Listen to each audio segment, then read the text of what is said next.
আপনারা জানেন বাড্ডা মাদ্রাসায় নাজিমউদ্দিনকে নৃশংসভাবে হত্যা করা হয়েছিল। যে ছেলেটি হত্যা করেছিল তার বয়স 17 আর নাজিমউদ্দিনের বয়স মাত্র 13 বৎসর।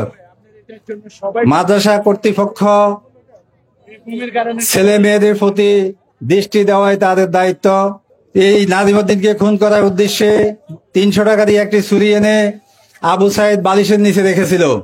এর আগের দিন সিসি ক্যামেরার লাইন কেটে দেওয়া হয়েছিল। 2 দিন পরে যাইয়া রাত্রে 2টায় নাজিমউদ্দিনকে হত্যা করেছিল, গলা কেটে হত্যা করেছিল। আমরা এর তীব্র নিন্দা এবং প্রতিবাদ জানাই। মাদ্রাসা কর্তৃপক্ষ যদি সচেতন থাকতেন, সিসি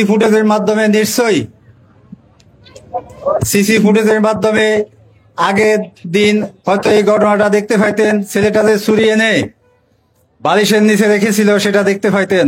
নিশ্চয়ই এখানে মাদ্রাসা কর্তৃপক্ষের কিছুটা হলেও অবহেলা আছে। এখানে যে ছেলেটি নাজিমউদ্দিনকে খুন করেছে সেই ম্যাজিস্ট্রেটের আদালতে নির্দ্বিধায় সাক্ষী দিয়েছেন, সে নিজেই এই ছেলেটাকে খুন করেছেন। নিশ্চিত সেই এই খুনের জন্য তার সর্বোচ্চ সাজা হওয়া উচিত। তার সর্বোচ্চ সাজা হবে। তার স্বীকারোক্তিতে তো সেই খুনি সেটা নিশ্চিত হয়ে গেছে, প্রশাসনও নিশ্চিত। আর এই ছেলের বাহিরেও যদি 2-1 জন এর সাথে জড়িত থাকে, আমরা প্রশাসনের প্রতি উদাত্ত আহ্বান জানাচ্ছি তারা যেন নিখুঁতভাবে তদন্ত করে, যদি এই ছেলের সাথে কেউ সংঘবদ্ধ থাকে তাদের বিচারও যেন দৃষ্টান্তভাবে করে থাকে। সংগ্রামী উপস্থিতি, আজকে নাজিমউদ্দিন খুন হয়েছে, আগামী দিনে আরো খুন হবে না সেটার নিশ্চয়তা নাই। আমরা চাষিহাটের পক্ষ থেকে জানাতে চাই, যদি মাদ্রাসাগুলো সঠিকভাবে নিয়ন্ত্রণ করতে না পারে তাহলে মাদ্রাসাগুলো বন্ধ করে দেন। না হলে নিয়মতান্ত্রিকভাবে মাদ্রাসা পরিচালনা করবেন। এমনকি আগামী দিনে এই নাজিমউদ্দিন হত্যার নৃশংস খুনের সঠিক বিচার হবে এই আশাবাদ ব্যক্ত করে আমি আমার সংক্ষিপ্ত বক্তব্য এখানে শেষ করলাম। মা বাবার অতি আদরের সন্তান নাজিমউদ্দিনকে নৃশংসভাবে হত্যা করে আজকে একটি পরিবারকে, একটি সমাজকে সংঘাত করেছে। আমরা এই সমাজের পক্ষ থেকে আমরা এর তীব্র নিন্দা এবং দ্রুত বিচার এনে তার শাস্তির দাবি জানাচ্ছি।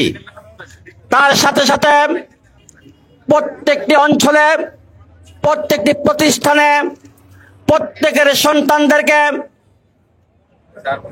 যেন এইভাবে আর কোন মায়ের বুক খালির মধ্য দিয়ে যেন রাস্তায় প্রতিবাদ সভা অথবা মানববন্ধন করতে না হয়। আমরা চাই প্রত্যেকটি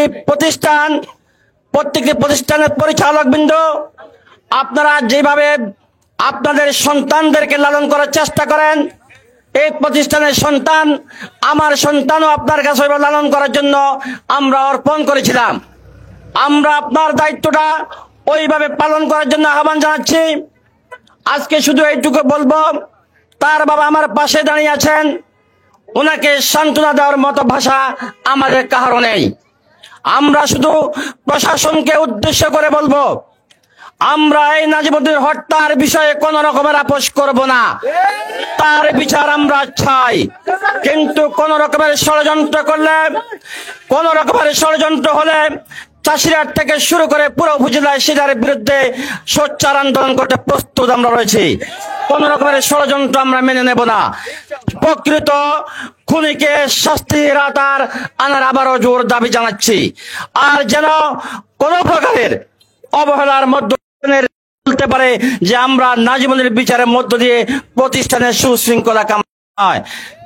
পরিশেষে আমি তার পরিবারের প্রতি সমবেদনা জ্ঞাপন করছি।